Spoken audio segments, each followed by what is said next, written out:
এটি শহীদ আবু সাঈদের কবরস্থান। কোটা বৈষম্য বিরোধী আন্দোলনে তিনি শহীদ হন।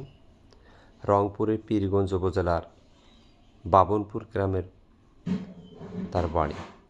কবরস্থান থেকে মাত্র 10 গজ দূরে তার সুন্দর একটি বাড়ি করা হয়েছে। জীবদ্দশায় তার বাবার কাছে একটি চাওয়া ছিল, একটি ইটের ঘরের।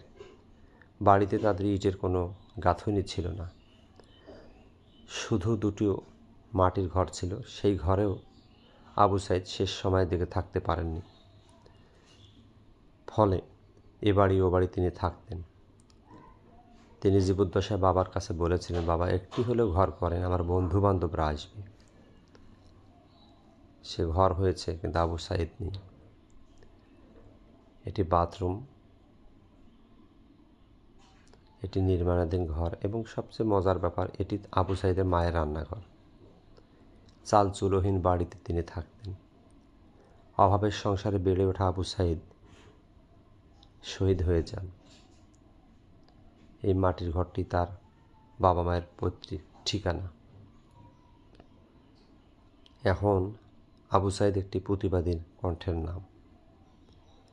সারা দেশ থেকে তাকে শ্রদ্ধা জানাতে মানুষজন আসেন।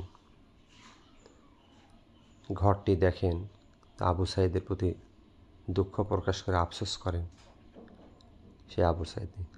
আমাদের সামনে হেঁটে যাচ্ছেন আবু সাঈদের মা। বাড়িটি এখন সুন্দর হয়েছে।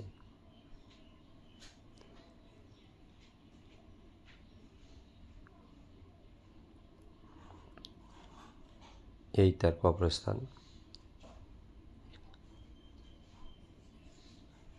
বাড়িতে যাওয়ার জন্য একটি ইটের রাস্তাও তৈরি করে দিয়েছে।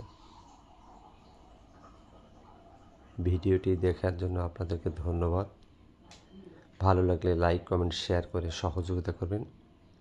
চ্যানেলটি সাবস্ক্রাইব করবেন।